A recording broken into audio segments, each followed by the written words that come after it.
Welcome to this Tuesday evening, every other Tuesday evening, Men for Inclusion event. Tuesday night Inclusionist Interactions, we've been using these to effectively be a kind of series exploring some of the subjects that are covered in the book that I wrote alongside Stephen Kosh and Dr. Jill Armstrong, The Accidental Sexist, a handbook for men on workplace diversity and inclusion. So this is chapter 3. Today's session, obviously, people have seen from the is more about what happens next. So we've got maybe men that are engaged that want to have a conversation, want to understand a little bit more.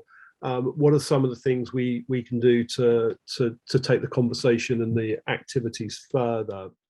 There is some reticence, or there's just generally difficulty in getting people to give up and prioritize their time for this subject. So we want to have a conversation about, so how do we kind of entice people in? What can we do to make them want to come? How do we measure success? How do we know that, we're making a difference? How do we know that culture is shifting, mindsets are shifting? How do we kind of measure that today? What I'm going to do is share with you some of the objectives that we had in getting men into a room for a deeper conversation. But we were looking to maybe increase awareness, a little bit of awareness and understanding. What does diversity and inclusion really mean? We talked about examples of where some of the biases that we had encountered, some of the experiences that women had shared with us, and make sure that people understood some of those real things that were happening. We wanted to identify things that people could do, and we wanted the people to kind of stay engaged and want to be committed to continuing with this work. The thing is that I found is that there's a lot of enthusiastic women that, of course, want the conversation to be had. But actually, men, it's less of an issue for them because they're less directly impacted by a lot of the barriers. So where we've launched a gender network, it was kind of branded as a professional women's network. But I think one of our key recommendations as part of this work and thinking about it would be actually like a gender equity network. It's kind of actually making sure there's collaboration as opposed to doing it like as women charity work. It's seen as work that we all need to do, as opposed to work that men need to do on behalf of women, or in fact that women need to do on behalf of everyone. This is a shared endeavor of some or a shared undertaking. Fact of these affinity groups being set up, be they gender, ethnicity, LGBT, working parents, whatever they are, whatever they've been, it's actually excluded white heterosexual man. They've been specifically set up to give certain groups a voice, a hearing, and it's kind of bypassed white man. As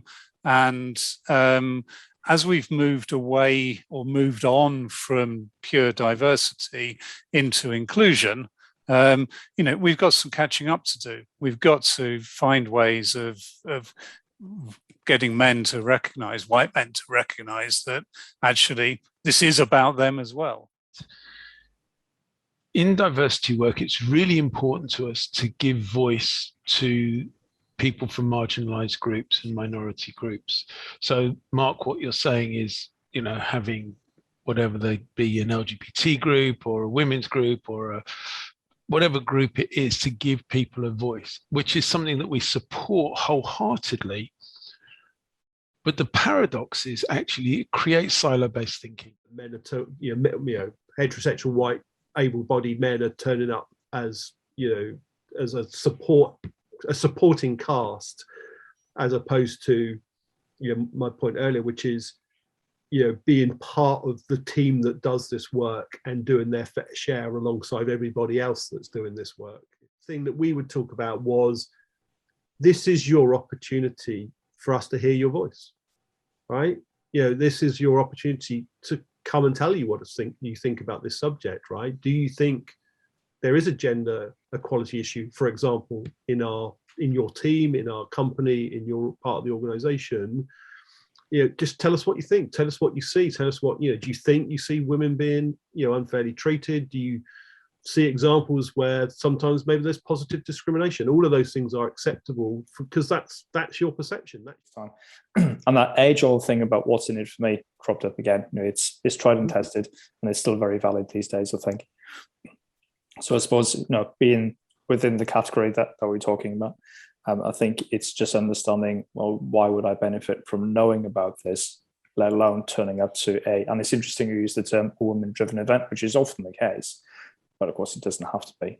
So what's in it for them? So if you're in a business or an organization, regardless of its size or its sector, if you are a leader of a business or a team manager, or otherwise you need to influence. So you have stakeholders who fall into all these different groups.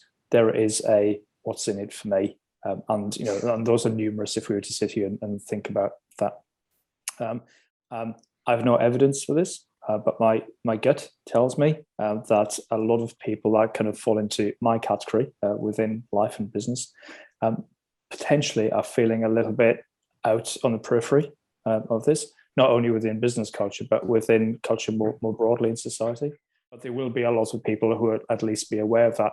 Now, I'm just wondering if people, when they see culture moving so quickly in the UK and in other countries and in the world as well, that they started to feel about, I have no idea what's going on here now, because this isn't, in inverted commas, normal anymore. What is going on? How do I get my head around all of this? On International Women's Day, we made an internal video with all many voices from the female colleagues stating what we don't want to hear anymore in the job place. Okay. And we challenge our colleagues, asking them, okay, now what you commit to. So we are saying we don't want to be treated in a certain way because we are in a male environment. Second step was a clear commitment from the head of mission, doing a series of coffee briefings on gender stereotypes against women in the workplace. I think it's quite interesting to think as well, if another white man had walked into that room, I bet you would have found yourself sitting at the back together or gravitating towards each other and forming this little group. We did. We did, yeah, absolutely. And actually, because it's happened to me a lot, where you suddenly, after a few minutes, quite often you've run out of things to say. You realize actually the only thing that you've got in common is that you're two white men, and you wished that you probably had gone somewhere else rather than gravitating towards him. But in one of those examples that I'm talking about, because I did it quite a few times, that we acknowledged that, that actually we said, what we need to do is we need to separate. Yep. Because we're that little clique, and when we separated, then people started coming up to us and saying, "So why are you here?" Actually, let's get them in the room first of all. Let's not get them in the room to talk about changing their behaviours. Let's get them in the room. But a significant proportion of men, about 90%, say that they can bring themselves to work. That they don't have to hide anything. In reality, a lot of those men, maybe they're hiding political views, they're hiding sports, they're hiding something which is stopping them being themselves at work. So some of the things that we talk about from a female perspective, you can use to help men as well.